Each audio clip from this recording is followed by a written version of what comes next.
Com a graça de Deus e em nome de Jesus, estamos iniciando mais uma transmissão aqui no canal O Caminho Estreito. Tema da pregação de hoje, 70 semanas de anos de Daniel, capítulo 9. Quem fará cessar os sacrifícios?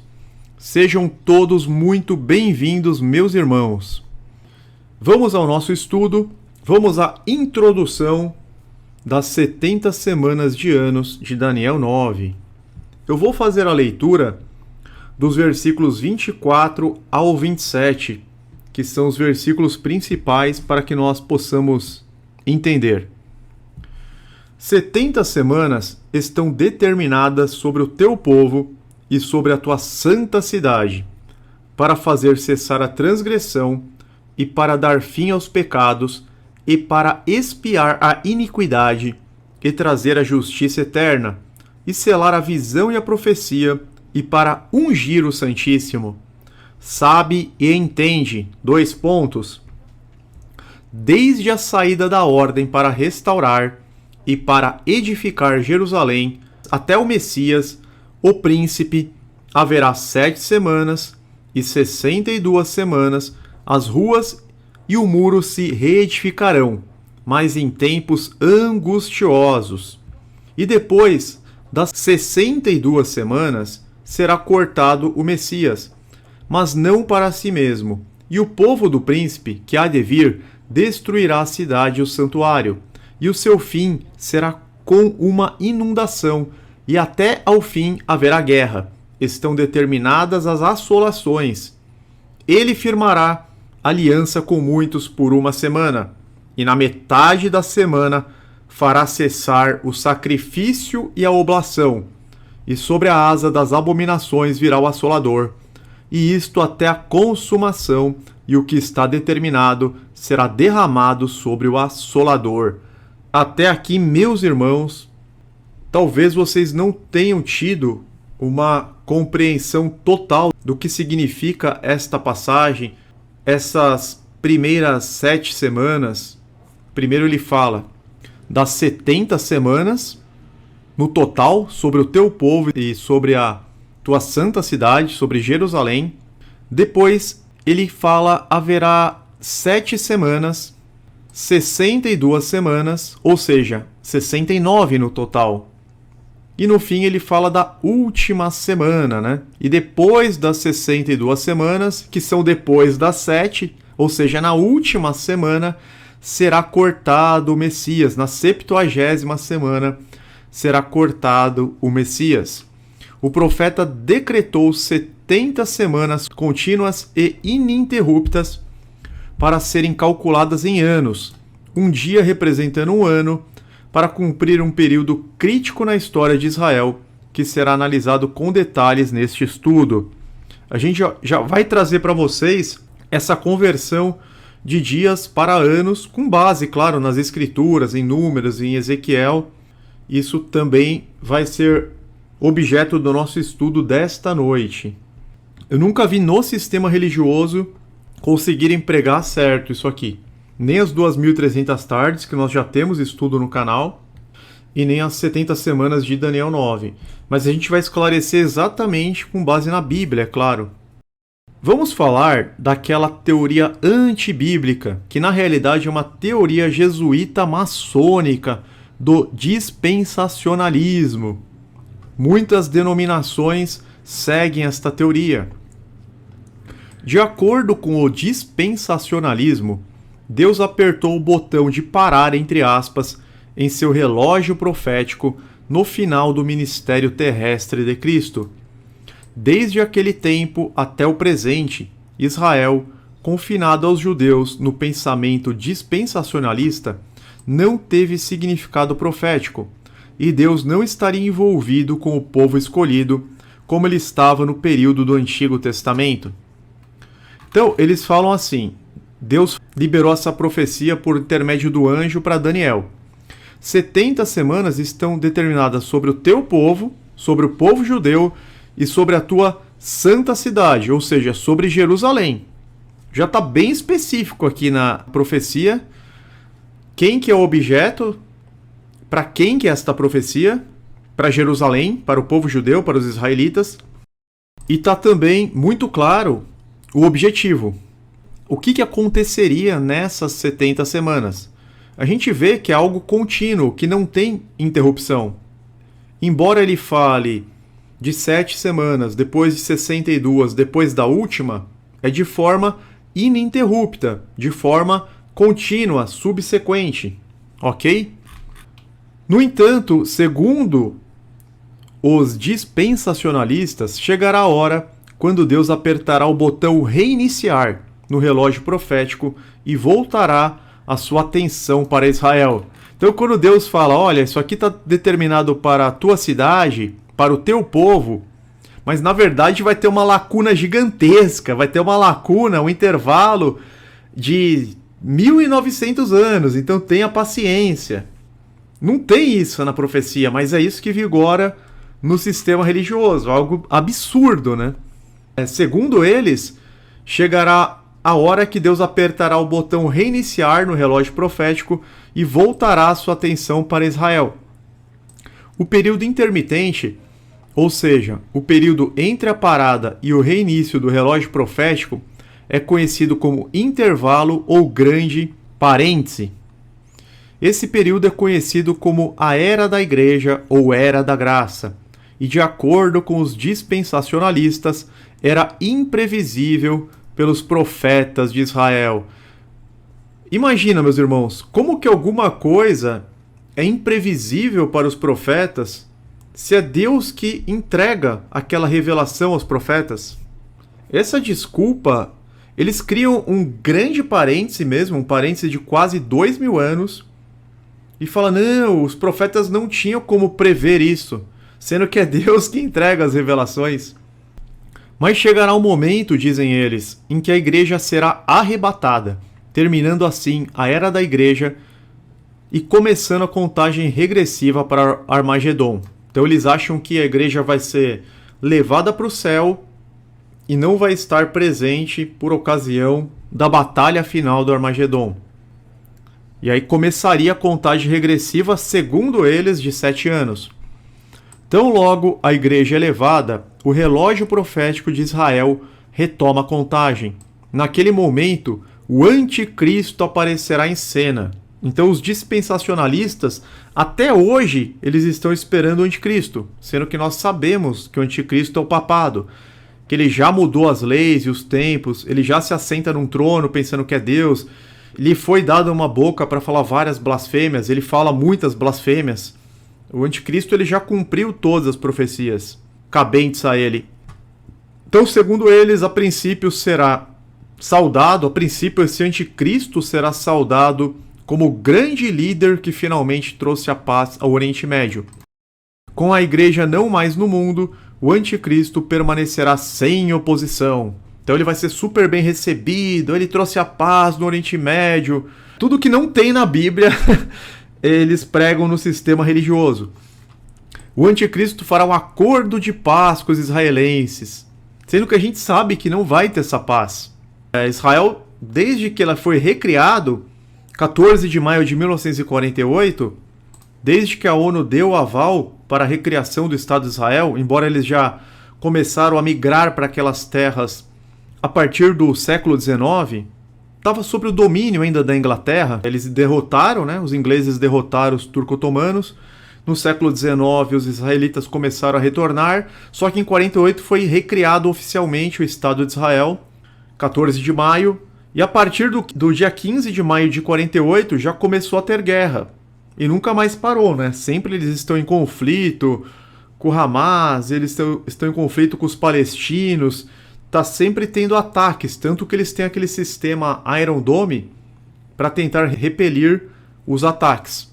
Só que a gente não vê paz, a gente vê... Nós já, em algumas lives, pegamos todas as guerras que tiveram Israel desde 1948 até hoje, ou seja, poucos anos. Em 74 anos foram muitas guerras, guerra do Yom Kippur, guerra dos 6 dias, aquela guerra de 48 mesmo. Ano passado teve um conflito pesado contra o Hamas. Eles estão sempre em guerra com os palestinos da faixa de Gaza, da Cisjordânia. Então é complicado, meus irmãos. Não vai ter essa paz, acordo de paz. Pelo contrário, vai ter o Armagedon. E segundo os dispensacionalistas, os sacrifícios do templo serão retomados, como nos tempos antigos, e todos se alegrarão na nova era de paz, prosperidade e reforma. Na cabeça deles, né? É muito triste que isso seja tão disseminado pelas igrejas. Depois de 3 anos e meio, o anticristo quebrará o acordo de paz, entrará no lugar santo e se proclamará Deus. O Papa ele já tem os títulos de blasfêmia. O Papa ele já tem os títulos que equiparam ele como se ele fosse Deus. Ele já tem o poder de perdoar pecados, substituto de Deus na terra. O Papa ele já tem todos esses títulos de blasfêmia, se autoproclamando como se fosse Deus. Então isso já foi cumprido também. E todos os títulos do Papa somam 666. Isso já foi cumprido.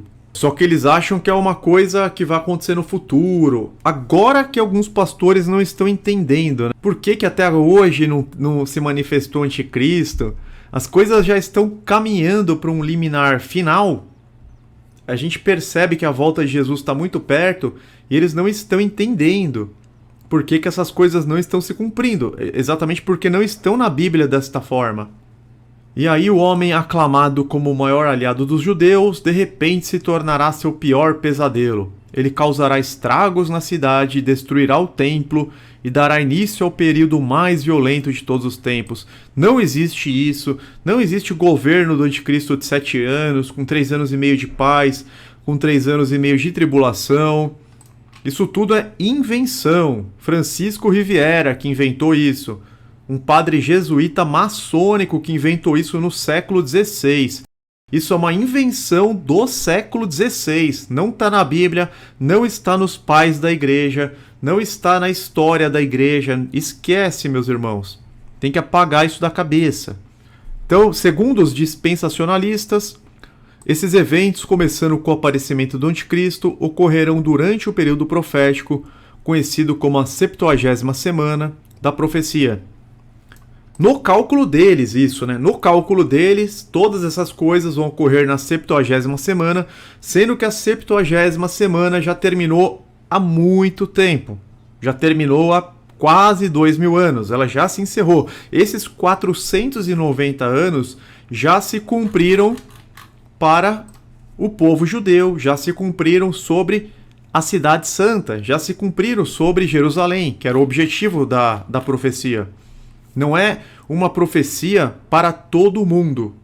Quando a gente lê Daniel 9, a gente tem que entender que Daniel está pedindo perdão pelos pecados do povo judeu. Porque o povo foi devastado, a cidade ficou em ruínas em razão das invasões de Nabucodonosor, das 3 invasões, das destruições provocadas pelo rei Nabucodonosor. No capítulo 9 de Daniel, nós vemos Daniel orando, se humilhando, chorando diante de Deus, pedindo um alívio naquela situação, pedindo um conserto, pedindo perdão pelo povo, intercedendo, né, por ele, pelo povo judeu. E Deus faz um conserto com Jerusalém, mais especificamente. Não diria nem com Israel, né, porque as 10 tribos do norte já tinham sido levadas cativas desde o ano 722 a.C. Irmã Carla, irmão Gilberto, sei a sua linha de pensamento sobre o Apocalipse, mas queria um esclarecimento sobre como pode ser jogado o anticristo e o falso profeta no lago se você ensina que é o papado. Significa que esses sistemas serão aniquilados, irmã. E os representantes deles, esses sim irão literalmente para o lago, entendeu? Quando o anticristo e o falso profeta são lançados no lago de fogo, a gente sabe que o livro de Apocalipse ele é mais ou menos 80% alegórico, tá? O livro de Apocalipse ele é muito mais alegórico do que literal. Tem gente que tá achando que vai cair estrela. Não vai cair estrela, o sol não vai acontecer essas coisas de forma literal. Muitas das coisas que estão no Apocalipse não vão acontecer de forma literal. Quando ele fala, eu vi surgir uma besta do mar, nunca que vai surgir uma besta, um Godzilla do mar. Isso é a visão de um império. A besta que subiu da terra também não é um monstro literal. A gente tem que entender que o Apocalipse ele tem essa linguagem profética alegórica, muito diferente dos outros livros. Ele é mais parecido com a linguagem que a gente vê nas profecias de Daniel, nas profecias de Ezequiel. Por exemplo, o falso profeta, que é o sistema religioso, que é o protestantismo, ele vai ser eliminado. Ele vai ser eliminado. E todos aqueles que participaram, aí sim, serão lançados literalmente no lago de fogo. O anticristo também vai ser lançado. O sistema do anticristo, o papado, ele vai ser eliminado, ele vai ser destruído. E todos aqueles que participaram desse sistema, aí sim, os humanos que participaram do papado serão lançados literalmente. É nesse sentido. Porque assim, quem quer entender Apocalipse de forma literal, nunca vai ver nada acontecer, nunca vai ver a marca da besta acontecer, nunca vai ver o anticristo chegar, nunca vai ver uma besta saindo do mar, nunca vai ver uma estrela caindo. Esquece, não vai acontecer literal. Vocês têm que assistir a série Revelando o Apocalipse na aba playlist do canal. Ok? Portanto, eles falam dessa lacuna, né? Será que Deus espera que entendamos a profecia das 70 semanas dessa maneira? Ele espera que introduzamos uma lacuna de 1900 anos entre a 69 e a 70ª semana da profecia de Daniel? É claro que Deus não espera que a gente entenda dessa forma maluca. E o que dizer do relógio profético interrompido, com a descontinuidade radical entre Israel e a igreja, e a crença de que a era da igreja não estava prevista pelos profetas de Israel? A palavra de Deus apoia essas ideias? Veremos a seguir que não há lógica, não há razão lógica ou exegética para separar a 70ª semana das outras 69. Não existe qualquer outra profecia de tempo nas Escrituras que tenha tal vácuo. Deus nunca decreta um tempo. Por exemplo, mesma coisa, Deus falou para o povo hebreu: vocês vão ficar 40 anos no deserto. Então a gente pega 39 anos, eles ficam no deserto, aí depois faz um intervalo de 2000 anos, aí depois volta pro deserto. Fala, ó, a gente fez um intervalo aqui de 2000 anos, agora vamos voltar aqui pro deserto para cumprir o último ano, o 40º ano. Onde que tem isso na Bíblia? Não existe isso na Bíblia. Vamos à cronologia das 70 semanas de anos. Como eu adiantei para vocês, Daniel estava orando e sabia que o tempo de exílio na Babilônia estava chegando ao fim, conforme profecia de Jeremias 29:10. Daniel ele já estava com uma certa idade, nessa época, no capítulo 9 ele já estava idoso, e ele estava orando, pedindo para Deus perdoar o povo, porque ele sabia que Jerusalém estava em ruínas, que o povo que tinha sobrado lá, o remanescente, estava sofrendo demais. Então ele estava se derramando perante a Deus, pedindo, né, a intercessão divina em favor do povo. E Jeremias 29:10, assim diz o Senhor: quando se completarem os 70 anos da Babilônia, eu cumprirei a minha promessa em favor de vocês, de trazê-los de volta para este lugar. Então era isso que Daniel estava pedindo, que as pessoas pudessem retornar para Jerusalém, mas em uma Jerusalém que não estivesse, né, nesse estado totalmente deplorável, com o templo destruído, porque Nabucodonosor ele destruiu o templo, destruiu as muralhas, destruiu a própria cidade, né, as ruas, as casas. Então Daniel estava orando pelo perdão de Deus e pela restauração completa da nação de Israel. O anjo Gabriel lhe assegurou que o perdão de Deus estava próximo, mas envolvia um número definido de anos. 70 semanas estão determinadas sobre o teu povo e sobre a tua santa cidade. Após 70 anos de exílio na Babilônia, devido à rebeldia e desobediência, os israelitas são libertados do cativeiro mediante o decreto de Ciro, rei da Pérsia. Ciro, ele conquista a Babilônia, ele mata Balsazar, esqueci o nome agora do filho do Nabucodonosor, ele mata a espada o rei que estava no trono, toma o poder. E Ciro se agrada de Daniel e emite um decreto, libertando-os do cativeiro. Daniel 9:11, a gente vê essa questão da transgressão que acabou culminando nessa desgraça. Sim, todo Israel transgrediu a tua lei, desviando-se para não obedecer a tua voz. Por isso, a maldição e o juramento que estão escritos no livro de Moisés, servo de Deus, se derramaram sobre nós, porque pecamos contra ele. Então Daniel reconhece que as maldições que estavam contidas no livro de Deuteronômio recaíram sobre todo o povo, porque todo o povo acabou se desviando. Mas, com a conquista dos persas ao Império Babilônico, é permitido o retorno dos israelitas a Jerusalém, para que reconstruísse o templo, os muros da cidade, a cidade em si, antes devastada por Nabucodonosor. Esdras 5,13. Porém, no primeiro ano de Ciro, rei da Babilônia, o rei Ciro deu ordem para que esta casa de Deus se reedificasse. A profecia de Daniel 9 é messiânica, iniciando-se com o decreto de Artaxerxes, que enviou o escriba e sacerdote Esdras de volta para Jerusalém em 458 a.C. Então, aqui a gente já tem o início. O início é o decreto de Artaxerxes no ano 458 a.C. E a partir daqui a gente tem que contar 7 vezes 7, porque são 70 semanas de anos. Nós temos que contar, na realidade, 490 anos no total.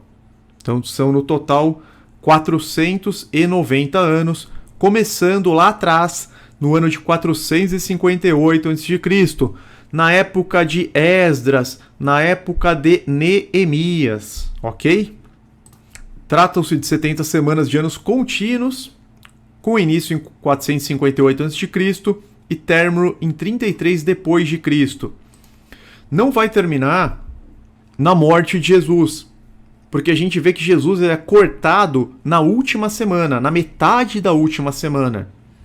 Vai terminar um pouco depois, 3 anos e meio depois, com o apedrejamento de Estevão.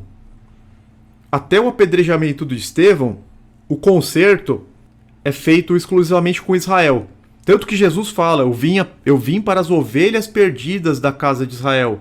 Jesus fala para os discípulos, não passem em Samaria, preguem para as ovelhas perdidas da casa de Israel.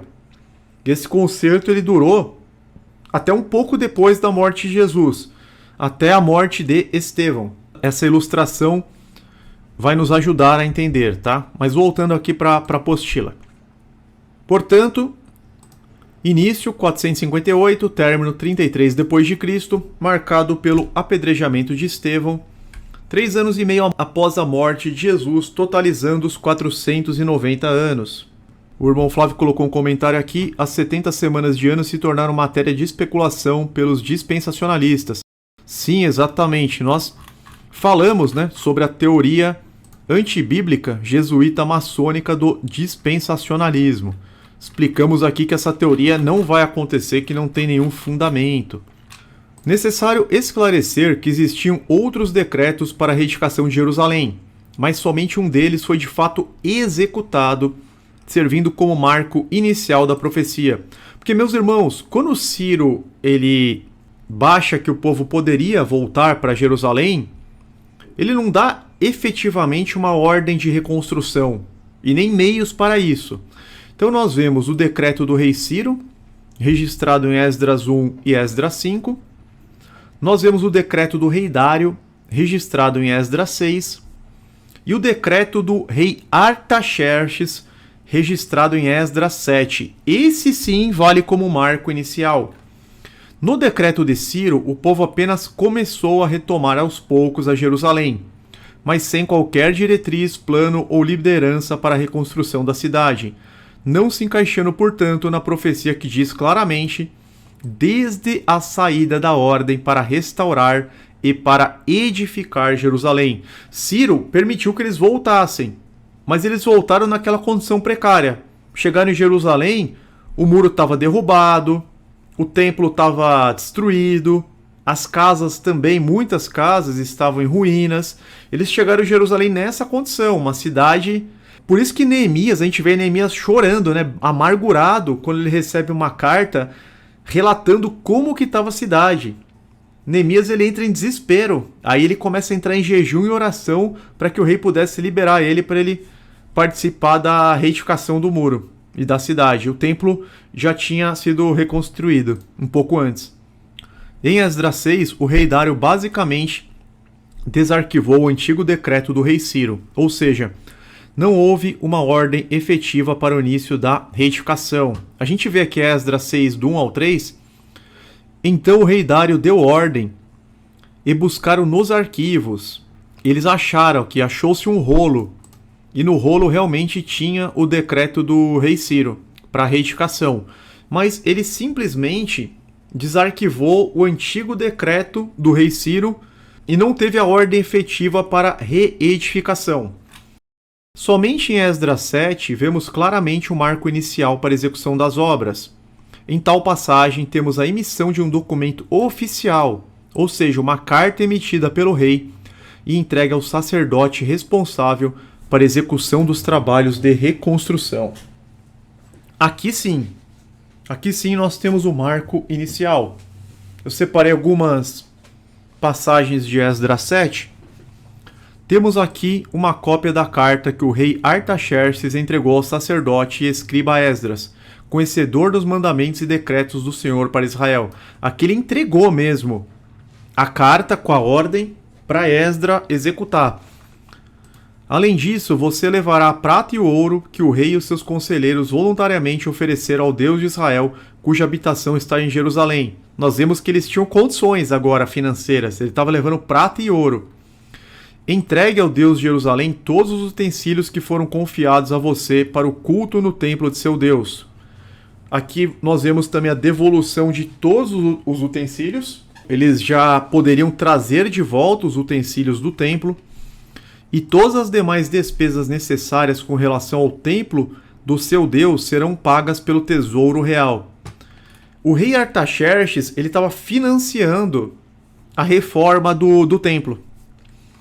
Agora eu, o rei Artaxerxes, ordeno a todos os tesoureiros do território a oeste do Eufrates que forneçam tudo o que o sacerdote Esdras, escriba da lei do Deus dos céus, solicitar a vocês. Ou seja, ele ganhou também autoridade. Ele ordenou a todos os tesoureiros da região a oeste do Eufrates que fornecessem tudo o que Esdras solicitasse para a reedificação do templo.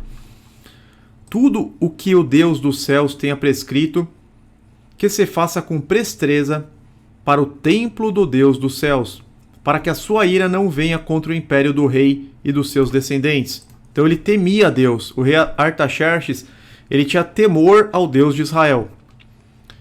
E aqui nós vemos claramente que Deus ele fez essa intervenção no coração desse rei, por isso que ele foi tão favorável assim a Esdras.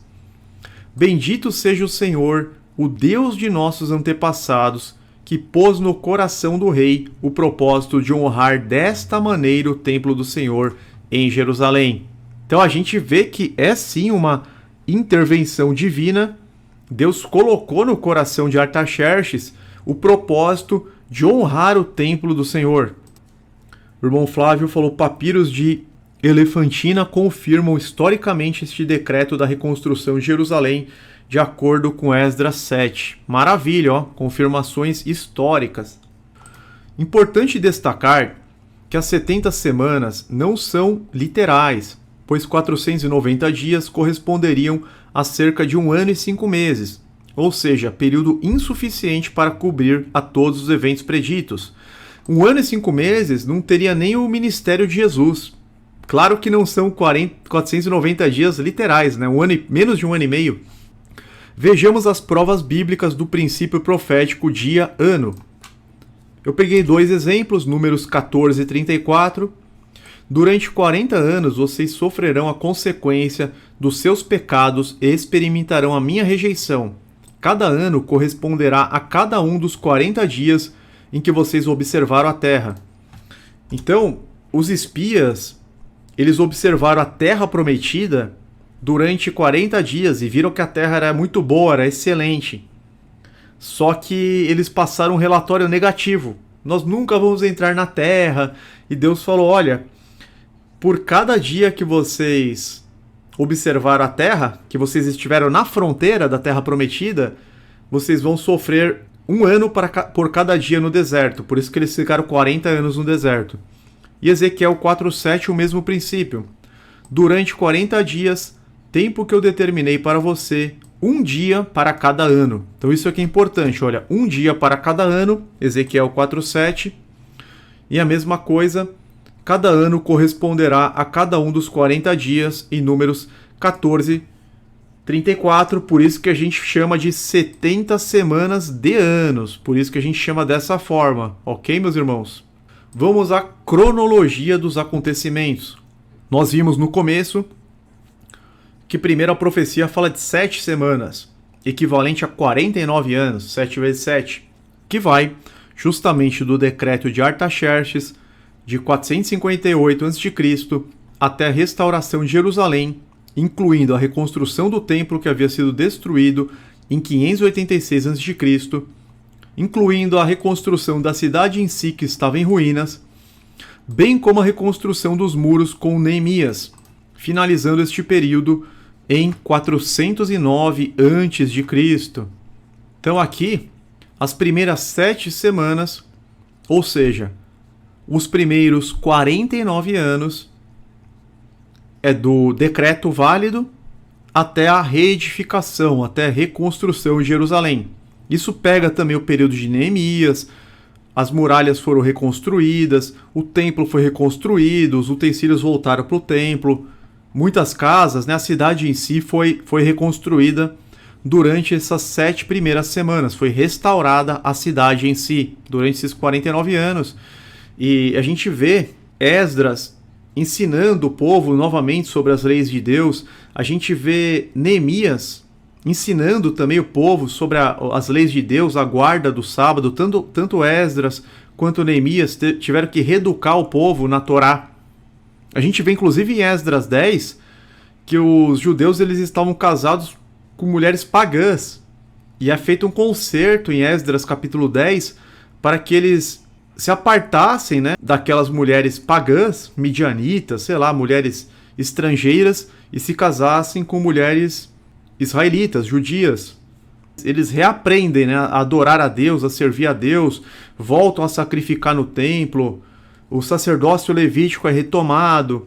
Tudo bem que tinha muitos problemas ainda, mas essa reconstrução e esse reaprendizado das leis de Deus foi fundamental. Foi fundamental até mesmo para que pudesse vir o Messias.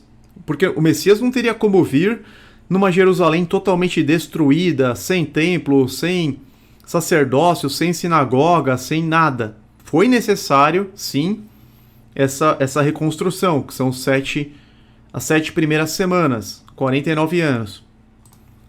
Depois de 62 semanas, equivalente a 434 anos, período compreendido da restauração de Jerusalém, em 409 a.C., até o batismo do Messias, no ano de 26 depois de Cristo. Aqui a gente já entra na nossa era.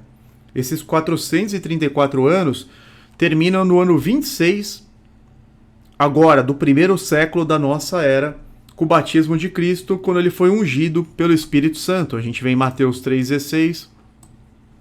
Assim que Jesus foi batizado, saiu da água. Naquele momento os céus se abriram e ele viu o Espírito de Deus descendo como pomba e pousando sobre ele. Então nós temos aqui a imagem, as 62 semanas, esses 434 anos, a partir da Jerusalém reconstruída até o batismo do Messias. Então a gente percebe aqui que realmente a cidade ela não poderia estar em ruínas, porque senão isso acabaria prejudicando a vinda do nosso Salvador.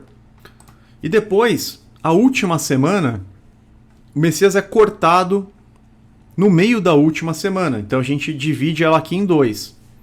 Metade da semana, 3 anos e meio. Vai do batismo do Messias, do batismo de Jesus em 26 depois de Cristo, até a sua morte na cruz em 30 depois de Cristo. Que é o que fala exatamente na profecia que nós lemos no começo da live. E depois das 62 semanas será cortado o Messias, mas não para si mesmo. Daniel 9:26. Então depois das 62, as 62 são depois das 7, ou seja, no total depois das 69 é cortado o Messias.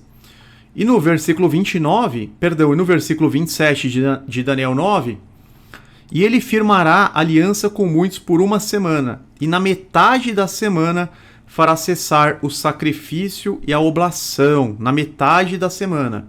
Então a gente vê aqui essa meia semana, ou 3 anos e meio, é contado do início do ministério de Jesus, ou seja, do batismo de Jesus nas águas do Jordão, até a sua morte e ressurreição no ano 30. Depois, os últimos 3 anos e meio que faltam, a segunda metade da última semana, é contada da morte do Senhor Jesus Cristo no ano 30, agora da nossa era, 30 depois de Cristo, até o fim do concerto com os israelitas, que se deu em 33 depois de Cristo, 33 e meio, digamos assim, com a rejeição do Messias e apedrejamento de Estevão em Atos capítulo 7. O fim do concerto, então a segunda metade da última semana é aqui, olha. A morte de Jesus no ano 30 até o apedrejamento de Estevão durante o ano 33. Ok? Então aqui nós temos destrinchado exatamente as primeiras 7, depois as 62 seguintes e a última semana em 2 partes. E a gente vê no episódio do apedrejamento de Estevão que está constando assim: mas eles taparam os ouvidos e, gritando bem alto, lançaram-se todos juntos contra ele, arrastaram-no para fora da cidade e começaram a apedrejá-lo. Eles não aceitaram aquela pregação de Estevão no Sinédrio, eles não aceitaram que Jesus era o Filho de Deus, que havia ressuscitado, que estava à destra de Deus, que os profetas sempre eram mortos, né, quando eles traziam a palavra de Deus. Jerusalém, Jerusalém, Jerusalém, que mata e apedreja os profetas. Estevão deu uma dura lá neles no Sinédrio, falou de Jesus, falou da glória de Jesus. Estevão, cheio do Espírito Santo, levantou os olhos para os céus e viu a glória de Deus e de Jesus de pé à direita de Deus e disse: veja o céu aberto e o Filho do Homem de pé à direita de Deus. E aí eles taparam os ouvidos, não aceitaram e apedrejaram ele fora da cidade. Inclusive, Saulo, né, que veio a se tornar o apóstolo Paulo, estava supervisionando esta execução. Então, os 144 mil, depois a gente vai fazer uma live sobre eles. Os 144 mil das 12 tribos de Israel foram selados até a morte de Estevão, pois o concerto com Israel continuou por mais 3 anos e meio após a morte de Jesus. Muitos israelitas se converteram em Pentecostes, Atos 2, entre outras ocasiões. A gente vai perceber, continuou existindo conversão dos judeus. Exatamente, o irmão Flávio colocou aqui.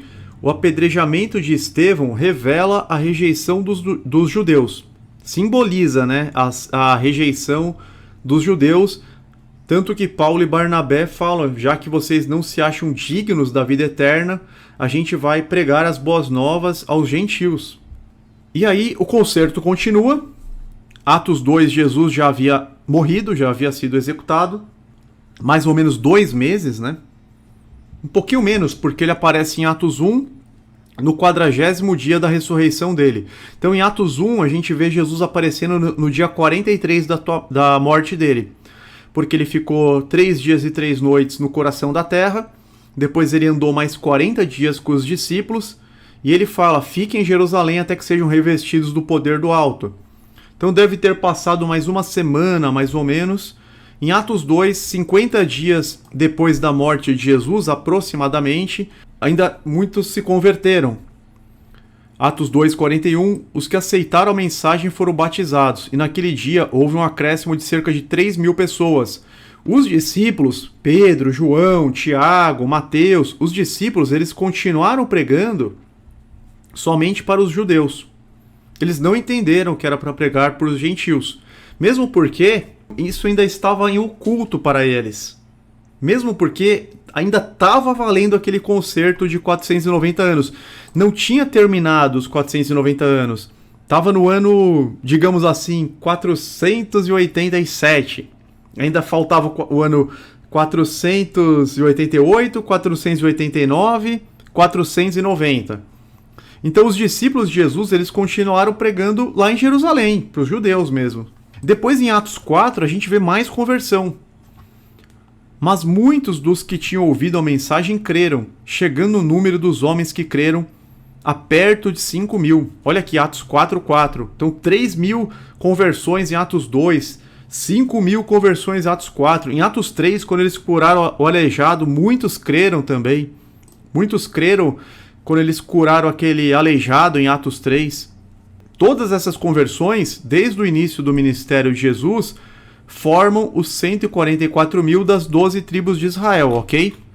Aquilo que eu já falei, Jesus foi enviado apenas para a casa de Israel, conforme Mateus 15:24, pois o concerto ainda estava vigente, e ele respondendo disse: Eu não fui enviado senão as ovelhas perdidas da casa de Israel, e ordenou aos apóstolos que fizesse o mesmo, conforme Mateus 10, versos 5 e 6. A primeira vez que Jesus fala para os apóstolos saírem pregando sozinhos, de 2 em 2, Jesus enviou estes 12 com as seguintes instruções. Então, os apóstolos eles sairiam em missão sozinhos, né, pela primeira vez. Não se dirijam aos gentios, nem entrem em cidade alguma dos samaritanos. Antes, dirijam-se às ovelhas perdidas de Israel. Por quê? Porque estava dentro daquela promessa de Deus, dentro do propósito de Deus, que nós vimos no comecinho da live. 70 semanas estão determinadas sobre o teu povo e sobre a tua santa cidade, sobre o povo judeu e sobre a cidade santa de Jerusalém. E a gente vê no Evangelho isso se cumprindo com perfeição. Jesus, inclusive, falando para eles não se dirigirem aos gentios e nem entrarem em cidade alguma dos samaritanos, o que harmoniza perfeitamente com a profecia de Daniel 9. A gente encontra uma harmonia plena e total. A interpretação correta da Bíblia é quando a interpretação ela não encontra conflito com nenhuma outra passagem. Ok? Então a gente tem a interpretação correta quando as passagens se harmonizam. Dando sequência. Quando os judeus mataram Estevão ao término da última semana, tapando os ouvidos para não ouvir as suas palavras, estavam deliberadamente rejeitando a mensagem da redenção pelo sangue do Messias, que o irmão Flávio falou agora há pouco no chat. Atos 13, versículos 44 a 46. Olha o que Paulo e Barnabé vão falar para os judeus. Aqui eles pegaram pesado, mas não tinha jeito. No sábado seguinte, quase toda a cidade se reuniu para ouvir a palavra do Senhor. Quando os judeus viram a multidão, ficaram cheios de inveja e, blasfemando, contradiziam o que Paulo estava dizendo. Os judeus começaram a blasfemar contra a pregação de Paulo. Então Paulo e Barnabé lhes responderam corajosamente: era necessário anunciar primeiro a vocês a palavra de Deus. Por que Paulo fala isso? Era necessário anunciar primeiro a vocês a palavra de Deus. Justamente por conta desse concerto, por conta dessa profecia liberada para o profeta Daniel, por intermédio de Daniel, em favor do povo judeu. E aqui a gente vê mais uma passagem se harmonizando também. Era necessário anunciar primeiro a vocês a palavra de Deus, ou seja, porque ainda estava na vigência dos 490 anos, porque ainda estava em vigor as 70 semanas. Uma vez que a rejeitaram e não se julgam dignos da vida eterna, agora nos voltamos para o gentio. Para os gentios, acabou o concerto. O concerto acabou no ano 33 depois de Cristo. Paulo, ele se converte depois. Por quê? Porque no ano 33, Estevão morreu e Paulo não era convertido ainda. Paulo, inclusive, supervisionou a execução de Estevão. Então, Paulo, ele se converteu a partir do ano 34. Deve ter sido depois, né? 35, 36, não sei, 40. Mas antes de 34, Paulo não era convertido. Então, quando Paulo falou isso, já tinha transcorrido as 70 semanas. Quando ele falou, agora nos voltaremos para os gentios. E os gentios ficaram super felizes. Mesmo assim, um remanescente de Israel foi salvo, 12.000 de cada tribo, segundo a eleição da graça, Romanos 11, 5. Assim, hoje também é um remanescente escolhido pela graça. Em resumo, a partir do ano 34 depois de Cristo, a um endurecimento da nação de Israel, dando início à dispensação dos gentios, conforme visão do apóstolo Pedro, conversão da família de Cornélio e os episódios se seguiram a partir de Atos capítulo 10. A partir de Atos 10, fica claro para Pedro e para os demais apóstolos o ingresso dos gentios na igreja de Deus. Ele teve aquela visão daqueles répteis, quadrúpedes, animais imundos, e Deus fala: não chame de imundo o que Deus purificou, que eram os homens estrangeiros. Eram os gentios, justamente, que eles agora estavam aptos a ingressar na igreja. Cornélio, a família toda de Cornélio se converte, eles recebem o Espírito Santo, são batizados nas águas. Romanos 11:7. Que dizer então? Israel não conseguiu aquilo que tanto buscava, mas os eleitos o obtiveram, os demais foram endurecidos. Os gentios salvos que creram no Messias fazem parte da grande multidão citada em Apocalipse 7 e 9. Então, Apocalipse 7, que fala dos 144 mil, também fala da grande multidão no versículo 9, que são os gentios salvos. Portanto, as 70 semanas de anos são absolutamente contínuas e ininterruptas, iniciando-se oficialmente com o decreto de Artaxerxes para a reconstrução de Jerusalém em 458 a.C. e finalizando com o apedrejamento de Estevão em 33 d.C., 3 anos e meio após a morte de Jesus, totalizando 490 anos. Então a cidade foi reconstruída, veio o Messias, ele foi batizado, recebeu a unção do Espírito Santo, teve um ministério pregando o evangelho, pregando as boas novas, realizando curas e milagres durante 3 anos e meio, foi morto, ressuscitou ao 3º dia. Os discípulos continuaram pregando aos judeus até que Estevão foi morto, configurando a rejeição dos judeus e, a partir daí, o ingresso dos gentios. Eles começam a pregar para os gentios. Tanto que as igrejas de Deus do século I tinham muito mais pagãos do que judeus. Tinham muito mais estrangeiros do que judeus. Mesmo as primeiras igrejas de Deus. Eram mistas, né? Tinham judeus e gentios, só que o número de gentios era maior. Vamos aqui destrinchar o concerto com a nação de Israel. 70 semanas estão determinadas sobre o teu povo e sobre a tua santa cidade. Quais eram os objetivos? Vamos entender melhor, meus irmãos. Quais eram os objetivos deste concerto com a nação de Israel? Então, a gente separou o versículo em itens, só para ficar mais didático. Nós apenas inserimos os números, mantendo a redação original. Deixa eu ver quem que está chegando aí, mais pessoas chegando. Sejam bem-vindos. Quem não for inscrito, já clica aqui no botãozinho vermelho, se inscreve, ativa o sino, deixa o like, que esse assunto é quase impossível vocês acharem alguém pregando de forma correta, meus irmãos. Todo o sistema religioso acabou aderindo à teoria dispensacionalista jesuíta maçônica. A gente está trazendo a verdade bíblica, a verdade que se harmoniza com as demais passagens. Então, as 70 semanas, qual que é a finalidade? Item 1. Estão determinadas para cessar a transgressão. Item 1, cessar a transgressão. Item 2, dar fim aos pecados. Item 3, expiar a iniquidade. Item 4, trazer a justiça eterna e selar a visão da profecia. Item 5, para ungir o Santíssimo. É isso que está na passagem. Se pegar a Bíblia de vocês, vai estar escrito isso, olha. Para cessar a transgressão, para dar fim aos pecados, para expiar a iniquidade, trazer a justiça eterna, selar a visão e a profecia e para ungir o Santíssimo. É isso que está escrito na Bíblia. Então nós destrinchamos aqui em 5 itens. Perguntas. Vamos ver se é possível colocar o anticristo aqui no meio. Quem deu fim aos pecados? Quem deu fim aos pecados? Quem expiou a iniquidade? Quem trouxe a justiça eterna? Quem ungiu o Santíssimo com seu próprio sangue?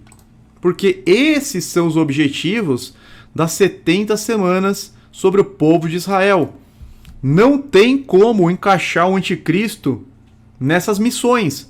Não tem como encaixar o anticristo nesses propósitos. É querer forçar demais a barra. É forçar... A pessoa não pode ter Bíblia em casa, não pode ter lido nunca a Bíblia. Ela vai no templo lá, ela vai na denominação, mas ela não pode abrir a Bíblia, porque se ela abrir a Bíblia, ela já vai ver que está errado. Então, a resposta é óbvia. O Messias de Israel é quem realizou esta grandiosa obra, pondo fim aos sacrifícios e oblações, conforme podemos confirmar em Hebreus capítulo 9. A gente vai ler um trecho aqui, Hebreus 9, do 6 ao 10.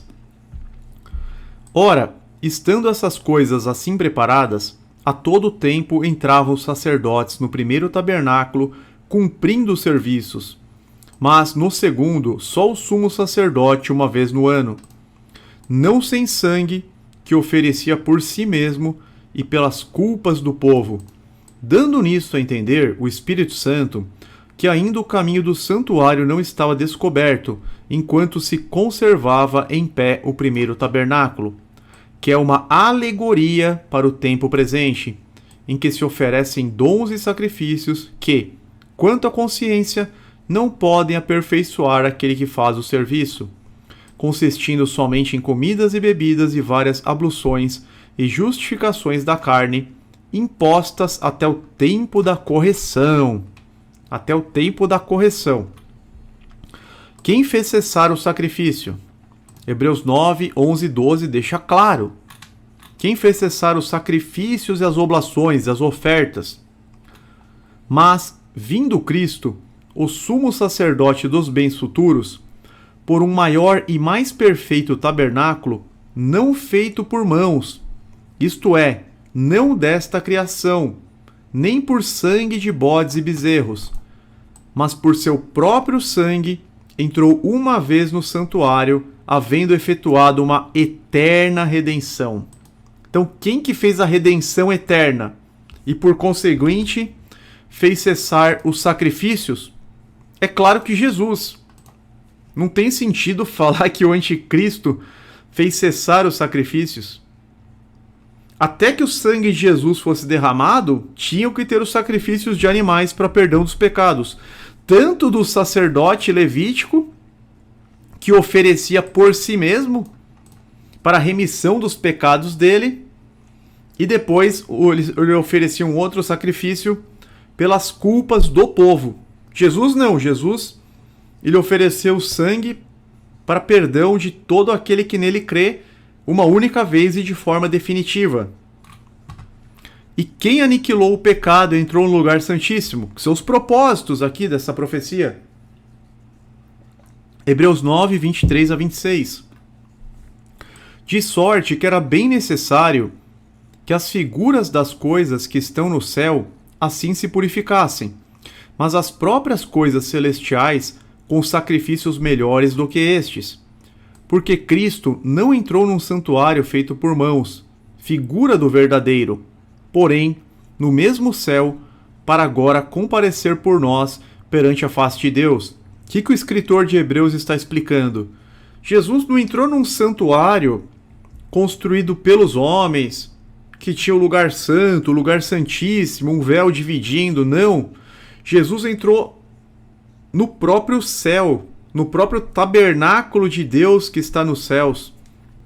Olha que importante, nem também para si mesmo se oferecer muitas vezes, como sumo sacerdote de cada ano, entra no santuário com sangue alheio. Porque antes, meus irmãos, tinha o dia do Yom Kippur. No Yom Kippur, o sumo sacerdote ele tinha que entrar no Santo dos Santos, onde estava o altar de ouro e a arca, para fazer a expiação com sangue de bodes, com sangue de novilhos, tanto por ele quanto pelo povo. E todo ano ele tinha que entrar novamente, sem contar que tinha todos os dias sacrifícios. Tinha o sacrifício da manhã e o sacrifício da tarde. O sacrifício das 9 da manhã, o sacrifício das 15 da tarde, e todo ano ele tinha que ungir o lugar santíssimo. Todo ano ele tinha que ungir o propiciatório, a tampa da arca, para fazer expiação. Só que eles falam, com Jesus não. Jesus, ele não precisou se oferecer muitas vezes. Como sumo sacerdote, cada ano entra no santuário com sangue alheio, ou seja, com sangue de animais. De outra maneira, necessário lhe fora padecer muitas vezes desde a fundação do mundo. Mas não, ele morreu uma única vez. Ele não padeceu muitas vezes desde a fundação do mundo.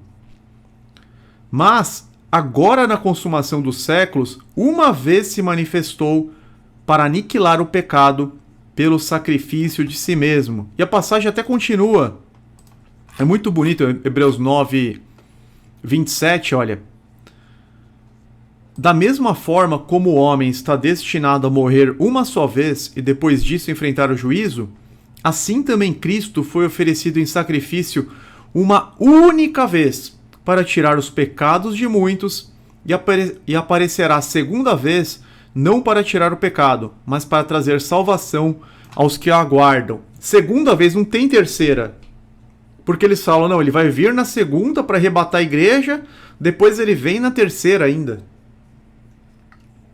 Não tem. Ele foi oferecido em sacrifício uma única vez e aparecerá segunda vez para trazer salvação aos que o aguardam, ao seu povo. Não tem esse negócio de arrebatamento secreto, nada disso. Vejamos a comparação entre Daniel 9:24 e Hebreus 9:26.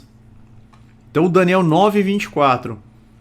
70 semanas estão determinadas sobre o teu povo e sobre a tua santa cidade para cessar a transgressão e dar fim aos pecados. Vamos destacar, olha. E dar fim aos pecados, ou seja, extinguir os pecados. E Hebreus 9:26. De outra maneira, necessário lhe fora padecer muitas vezes desde a fundação do mundo. Mas agora, na consumação dos séculos, uma vez se manifestou para aniquilar o pecado, ou seja, para extinguir o pecado pelo sacrifício de si mesmo.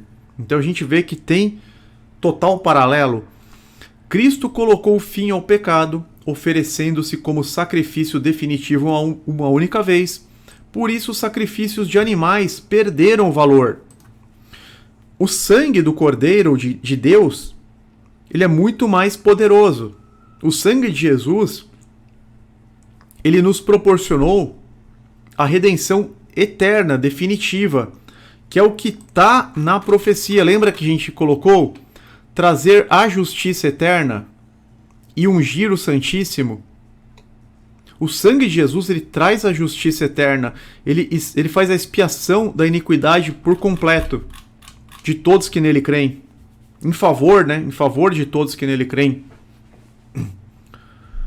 O sacerdócio levítico e o templo não eram mais necessários. O anticristo não poderia fazer nada disso. Não teria legitimidade para tanto. A última semana de Daniel não tem qualquer relação com o anticristo, que é o papado, que já está aí há muito tempo e já cumpriu todas as profecias. O anticristo é um sistema antigo, com um representante humano constantemente renovado. A boca que fala muitas blasfêmias. E foi-lhe dada uma boca para proferir grandes coisas e blasfêmias. Olha quantas blasfêmias não fala esse Papa. É um festival de blasfêmias. Se assenta no trono querendo ser Deus. Tem os títulos de blasfêmia. Todos os títulos somam 666. Mudou a lei os tempos. Mudou os mandamentos. Não tem mais a guarda do sábado. Agora é guardar domingos e festas. Não tem mais não fazer imagens, não se prostrar às imagens. Mudou já os mandamentos de Deus. Mudou o calendário hebreu para o calendário gregoriano. Já cumpriu a profecia de mudar as leis e os tempos. Já cumpriu a profecia de proferir grandes coisas blasfemas. Sempre que um papa morre, o outro é colocado imediatamente no lugar. Se você pegar os 10 mandamentos católicos, não são os 10 mandamentos da Bíblia. Não são, eles quebraram o 10º em 2, tiraram a veneração de imagens, tiraram o sábado, fizeram uma confusão. O Papa atual não irá reinar por 7 anos ou 3 anos e meio. Na verdade, já se passaram quase 10 anos desde que o Papa Francisco foi nomeado em março de 2013. Quem faz cessar a transgressão e os pecados é o Senhor Jesus. Como que o anticristo vai cumprir isso aqui, meus irmãos? Fazer cessar a transgressão, dar fim aos pecados. Quando que o anticristo vai dar fim aos pecados? Expiar a iniquidade, trazer a justiça eterna. Quando que o anticristo vai trazer a justiça eterna e ungir o lugar santíssimo? Tudo isso é impossível para o anticristo fazer. Não tem nem como querer argumentar. Por isso Jesus falou na cruz, está consumado. Quando ele morreu, rasgou-se o véu do tabernáculo, possibilitando o nosso acesso, por intermédio dele, ao Santo dos Santos, ao trono de Deus. Mateus 27, 50 e 51. Depois de ter bradado novamente em alta voz, Jesus entregou o Espírito. Naquele momento, o véu do santuário rasgou-se em 2 partes, de alto a baixo. A terra tremeu e as rochas se partiram. A gente já vai chegar lá no que significa também a terra tremeu e as rochas se partiram. Mas aqui é importante a gente notar, naquele momento o véu do santuário rasgou-se em 2 partes, de alto a baixo. Não tinha mais aquela barreira física que somente era atravessada pelo sacerdote levítico, pelo sumo sacerdote uma vez por ano no Yom Kippur, para ter acesso à arca que representava a presença de Deus. Não, agora nós temos acesso a Deus, nós temos acesso ao lugar santíssimo pelo sangue de Jesus, por intermédio do único mediador entre Deus e os homens. O véu foi rasgado e o acesso a Deus foi aberto por intermédio do Senhor Jesus. 1 Timóteo 2,5. Porque há um só Deus e um só mediador entre Deus e os homens, Jesus Cristo, homem. Agora já não somos mediados por sumos sacerdotes mortais, mas cada crente em Jesus Cristo tem acesso à presença de Deus. 1 Pedro 2,9. Vocês, porém, são geração eleita, sacerdócio real, nação santa, povo exclusivo de Deus, para anunciar as grandezas daquele que os chamou das trevas para a sua maravilhosa luz. Apocalipse fala, nós seremos reis e sacerdotes junto com Jesus. A partir da volta de Jesus, os eleitos serão reis e sacerdotes, governarão juntamente com o Senhor Jesus. Somos mediados apenas por Jesus Cristo, ou seja, cada um de nós agora pode se dirigir a Deus por meio do Filho, buscando o perdão dos pecados, sem a necessidade de ninguém na terra que nos represente. Além disso, é importante, meus irmãos, a gente entender o seguinte. Essa aliança mencionada em Daniel 9:27, ela nos remete a um pacto divino. É um pacto divino, não é um pacto maligno. Não é um pacto satânico. Está repreendido em nome de Jesus. É um pacto divino. Eu me lembrarei da minha aliança com Jacó, da minha aliança com Isaac, da minha aliança com Abraão. Também me lembrarei da terra. Essa aliança também é uma aliança divina, à semelhança dessas outras. Coloque a tampa sobre a arca da aliança no lugar santíssimo. Êxodo 36, 26 e 34. O Senhor, o nosso Deus, fez conosco uma aliança em Horebe. Deuteronômio 5:2. Não violarei a minha aliança, nem modificarei as promessas de meus lábios. Salmos 89 e 34. E a gente vê a mesma nomenclatura, né? Levítico 26:42. Eu me lembrarei da minha aliança com Jacó, da minha aliança com Isaac, da minha aliança com Abraão. E a gente vê no versículo 27 de Daniel 9, que é um pacto divino. Na última semana, ele, ou seja, o Messias, firmará aliança com muitos por uma semana. Você não pode chamar essa aliança de algo maligno, de algo firmado por um anticristo. Isso é um pacto divino, meus irmãos, é um pacto divino da parte de Deus. O Messias firmará aliança com muitos por uma semana, não o anticristo. Em Hebreus 7:22, vemos que Jesus tornou-se, por isso mesmo, a garantia de uma aliança superior. Em Romanos 11:27 consta, esta é a minha aliança com eles quando eu renovar os seus pecados.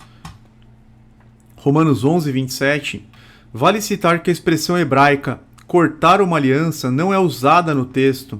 Pelo contrário, diz o texto que o Messias fortalecerá ou fará o concerto prevalecer. A referência não é a um novo concerto, mas um concerto já feito. Se fosse o anticristo o autor desta aliança com muitos, o profeta deveria ter usado a linguagem apropriada, ou seja, mudar a aliança de restauração. Porque assim, 70 semanas estão determinadas sobre o teu povo e sobre tua cidade, para fazer aqueles itens que nós já lemos. Então, se entrasse o anticristo na última semana, não poderia ter ele firmará uma aliança com muitos.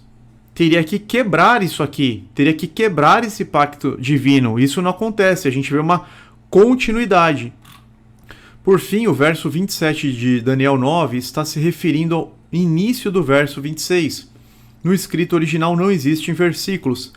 A leitura corrente fica da seguinte forma. Então, se a gente simplesmente suprimir os intervalos, os versículos, né, porque não tem mesmo no original, no hebraico uma coisa contínua, a leitura fica até mais simples.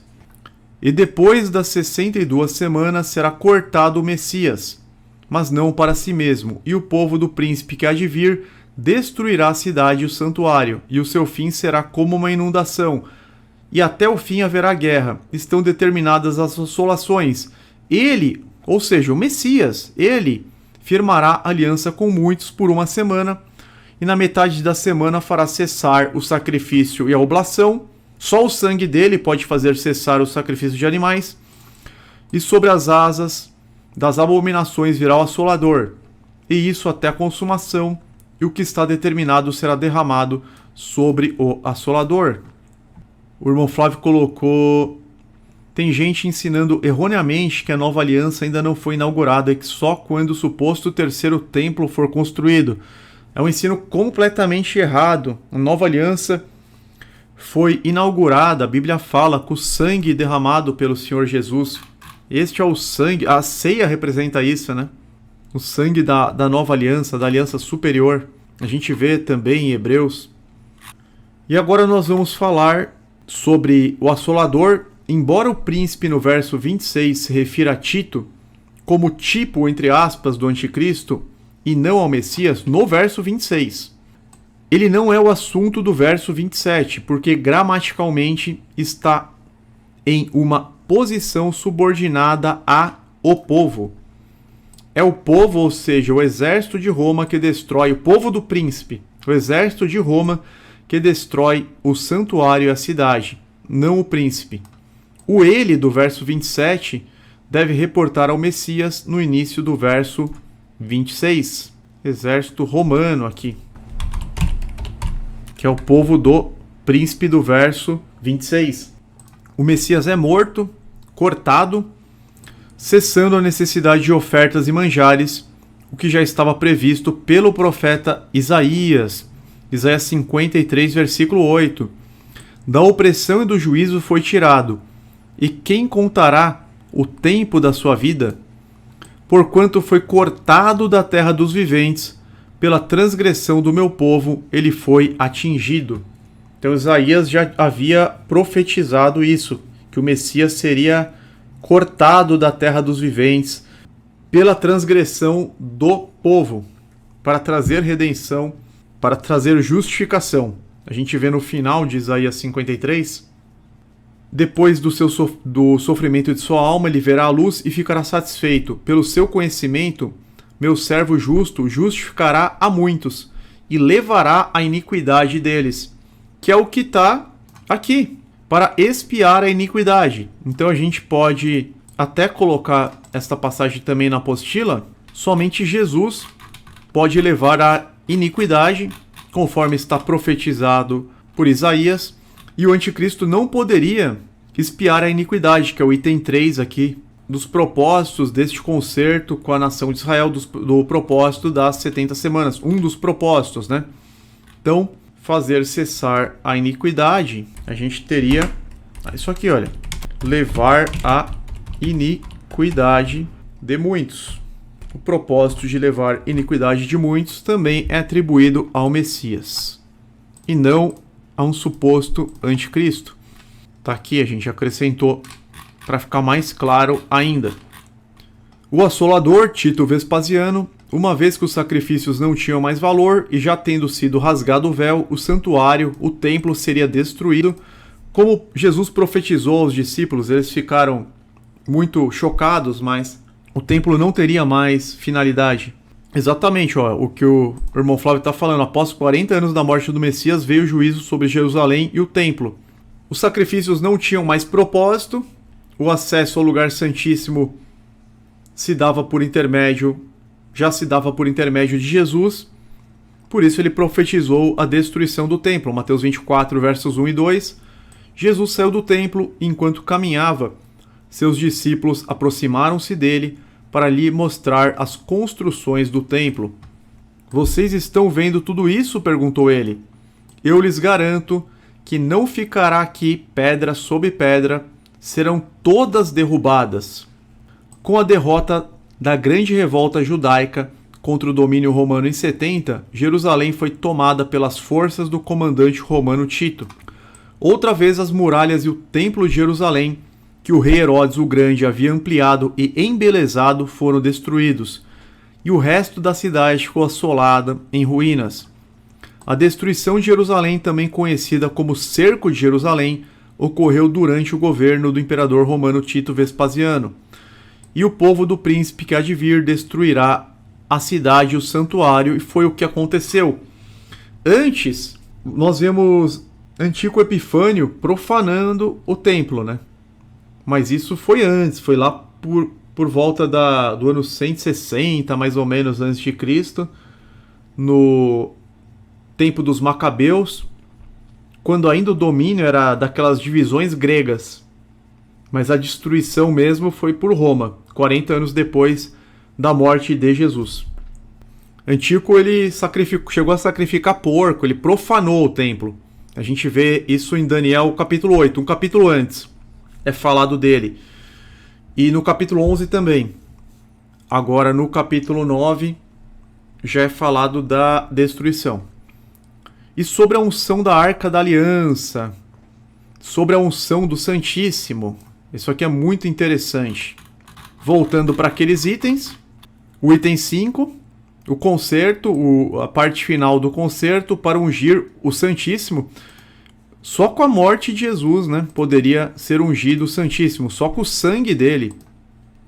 Você não pode ungir o Santíssimo sem sangue. Então o que aconteceu? Como que foi feita a unção do lugar santíssimo? O objetivo final do concerto das 70 semanas consistia justamente em ungir o lugar santíssimo. Versículo 24, 70 semanas estão determinadas sobre o teu povo e sobre tua santa cidade. E o item final para ungir o Santíssimo. Segundo o livro histórico, segundo Macabeus capítulo 2, olha que interessante, eles retiraram a Arca da Aliança do templo, antes que o templo fosse destruído, e esconderam em um determinado local que mais tarde descobriu-se que é o Gólgota. Aqui está o Gólgota, onde Jesus foi crucificado, conhecido também como da caveira, né? Aqui o Gólgota. E segundo o que foi descoberto por Ron White, a arca ela foi escondida aqui, justamente nesse morro, onde Jesus foi crucificado, onde ele derramou o sangue. Olha que interessante. No livro de Macabeus fala: no documento estava também que o profeta, advertido por um oráculo, ordenou que acompanhassem com a tenda e a arca, até chegarem ao monte onde Moisés tinha subido, e de onde vira a herança de Deus. Ali chegando, Jeremias encontrou um abrigo em forma de gruta, onde introduziu a tenda, a arca e o altar dos perfumes. Depois obstruiu a entrada. Alguns dos seus companheiros quiseram aproximar-se para marcar o caminho com sinais, mas não puderam reconhecê-lo. Ao saber disso, Jeremias censurou-os, dizendo: o lugar ficará desconhecido, até que Deus restaure a unidade do seu povo e manifeste a sua misericórdia. Então, tudo indica que a arca ela foi escondida em uma das grutas aqui do Morro do Gólgota, abaixo de onde Jesus foi crucificado. A gente vê em João 19, versículos 17 e 18, e, levando ele às costas a sua cruz, saiu para o lugar chamado Caveira, que em hebraico se chama Gólgota, onde o crucificaram, e com ele outros dois, um de cada lado e Jesus no meio. Marcos 15, 22 também. Levaram Jesus ao lugar chamado Gólgota, que quer dizer lugar da caveira. Todos sabem, né, que Jesus foi crucificado aqui, mas o que foi descoberto nas expedições de Ron e Wright foi que a arca estava em uma dessas grutas. E ninguém consegue tirar, não tem como tirar. Durante a crucificação houve um terremoto e fenderam-se as pedras. E eis que o véu do templo se rasgou em dois, de alto a baixo, e tremeu a terra e fenderam-se as pedras. E o centurião e os que com ele guardavam a Jesus, vendo o terremoto e as coisas que haviam sucedido, tiveram grande temor. Mateus 27, 51 e Mateus 27, 54. Na NVI está assim, o versículo 51. A terra tremeu e as rochas se partiram. Então Jesus estava crucificado, derramando sangue, teve um grande terremoto, a terra tremeu, as rochas se fenderam, se partiram aqui desse morro. Ficaram assim, aquelas rachaduras grossas, sabe? Do jeito que está escrito aqui, olha. A terra tremeu e fenderam-se as pedras. As rochas se partiram. Depois nós vemos que um dos soldados romanos furou o lado de Jesus com uma lança. João 19, 34. Contudo, um dos soldados lhe furou o lado com uma lança, e logo saiu sangue e água. Saiu da lateral de Jesus, onde ele foi transpassado com a lança, sangue e água.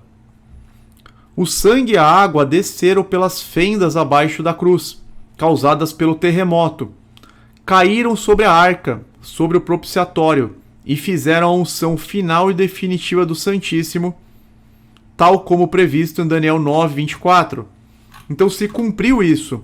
70 semanas estão determinadas, o último objetivo, para ungir o lugar santíssimo. Como que o lugar santíssimo era ungido todo ano? O sumo sacerdote entrava e aspergia sangue de animais. Todo ano no Yom Kippur, o sumo sacerdote aspergia sangue de animais na tampa da arca. Teve o terremoto, rochas se fenderam, se abriram, e Jesus foi transpassado na lateral, e dele saiu água e sangue. Um dos soldados lhe furou do lado com uma lança, e logo saiu sangue e água de Jesus. Esse sangue e água escorreu, caiu sobre as fendas, atingindo assim, fazendo a unção do Santíssimo, literalmente. Fazendo a unção do Santíssimo, literalmente. A gente vê, por exemplo, em Levítico 16, 14 a 16a, como que o sacerdote fazia.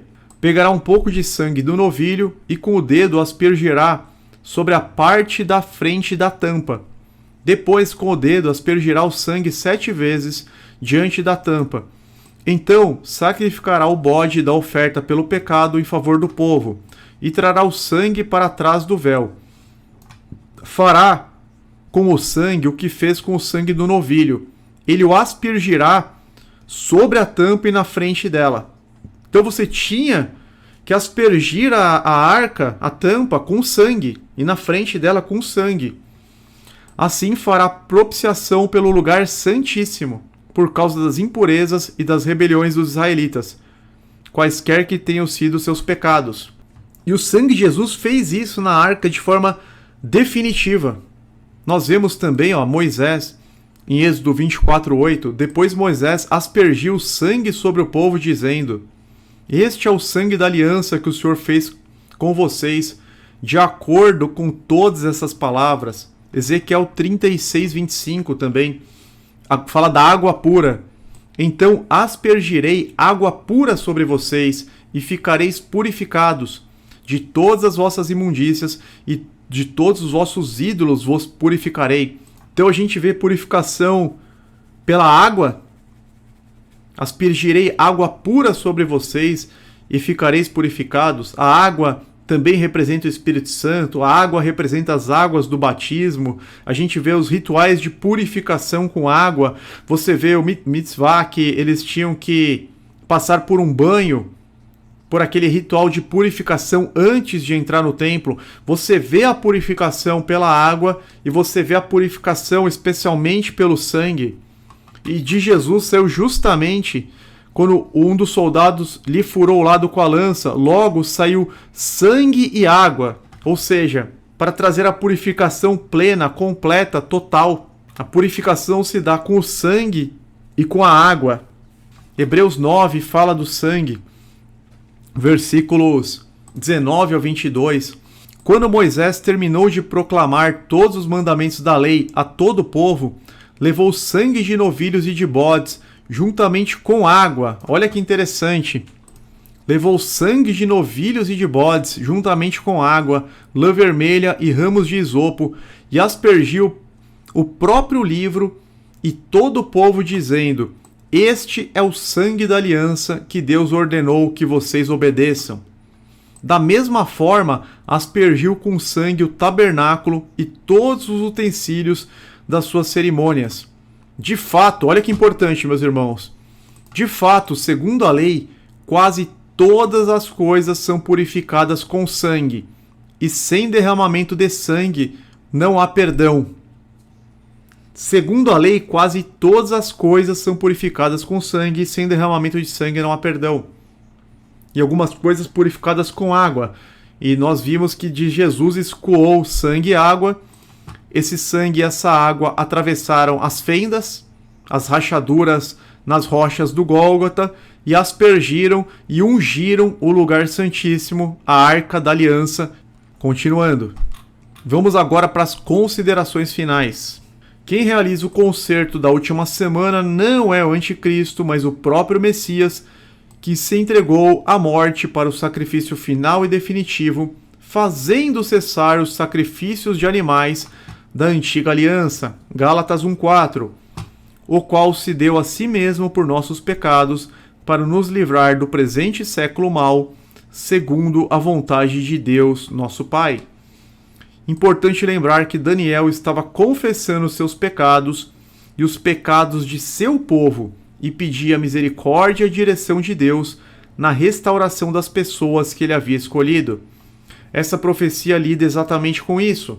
Aponta para o Messias, o mensageiro da aliança, aquele por quem todas as coisas poderiam ser realizadas no sentido mais pleno.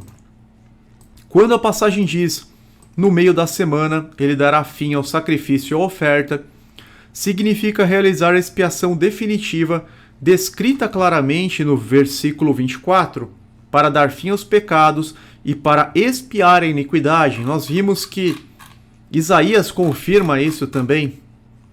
Isaías fala que ele levou a iniquidade de muitos no final de Isaías 53. Como que o anticristo poderia dar fim aos pecados e pagar a dívida pela iniquidade? Quem tem poder de quitar os sacrifícios e ofertas é somente o Messias e não o anticristo. As 70 semanas são de aliança e contínuas, são de pacto divino, não podendo ser desmembradas em hipótese alguma. É um pacto divino, meus irmãos. A interpretação que descola a última semana das 70 semanas para um suposto anticristo no final dos dias foi um artifício de interpretação trazido pelo padre jesuíta maçônico Francisco Riviera no século XVI. Francisco Riviera, no século XVI, para tentar retirar o foco de cima do Papa, mesmo porque todos os reformadores sabiam que o Papa era o anticristo. Para todos os reformadores estava muito claro que o papado era o anticristo. Então esse padre, Francisco Riviera, um padre jesuíta, ele falou: eu vou criar essa teoria para tirar os holofotes do Papa, porque já está todo mundo sabendo, está muito evidente, está muito claro. Ele foi lá e criou isso para tirar o foco. E infelizmente, essa visão jesuíta foi amplamente divulgada no meio evangélico pela maçonaria. Quem propagou essa visão jesuíta no meio evangélico, nas igrejas evangélicas protestantes, foi justamente a maçonaria. A maçonaria participou da fundação da Igreja Batista, ela é atuante na Igreja Presbiteriana, até a construção dos templos, né? Não tem diferença entre uma igreja batista e um templo maçônico, até os templos são idênticos. Então o meio evangélico está totalmente contaminado. Sai dela, povo meu, porque seus pecados chegaram até os céus. Infelizmente é amplamente aceita atualmente. É muito triste quando as pessoas ainda que se dizem esclarecidas tentam defender alguma denominação. É algo chocante de ver. Ao contrário da teoria dispensacionalista, a 70ª semana apresenta os pontos altos do ministério do Salvador. Durante a primeira metade da semana, ele fortaleceu e confirmou o concerto por meio dos seus ensinamentos. Um exemplo disso é o Sermão da Montanha, onde Jesus nos trouxe um entendimento ainda mais amplo das leis de Deus. Então, no meio da semana, ele levou ao fim o significado teológico do papel dos sacrifícios, ao entregar-se para a salvação dos homens. Dessa forma, o concerto eterno foi confirmado e ratificado pela morte de Jesus Cristo. Daniel 9:27, e ele firmará aliança com muitos por uma semana, e na metade da semana fará cessar o sacrifício e a oblação. Para finalizar, relevante destacar que Jesus morreu em uma quarta-feira, portanto na metade da semana, tanto literal quanto profética, demonstrando a exatidão da palavra de Deus. Nós temos esse estudo na playlist Luz na Escuridão. O Senhor Jesus Cristo ressuscitou no sábado e não no domingo, porque Jesus morreu justamente na metade da semana, justamente em uma quarta-feira. Então a profecia ela tem o cumprimento tanto profético quanto literal, porque ele de fato foi morto, foi cortado no meio da semana, literalmente na quarta-feira, nos 3 anos e meio também. Houve igualmente o cumprimento profético e literal, pois naquela semana houve 2 sábados, sendo um na quinta-feira, sábado cerimonial da festa dos pães ázimos, e outro no 7º dia da semana, quando se deu a ressurreição no final da tarde, conforme relato de Mateus 28. Com isso, nós concluímos esse importante estudo das 70 semanas de anos de Daniel 9, esclarecendo de forma bastante eficaz e harmônica com demais profecias e demais passagens bíblicas, tanto do Antigo quanto do Novo Testamento. Queremos render toda a glória a Deus, não a nós, Senhor, nenhuma glória para nós, mas se é o teu nome, por teu amor e por tua fidelidade, porque dele, por ele e para ele são todas as coisas. Glória, pois, eternamente a Deus e a Jesus. Amém.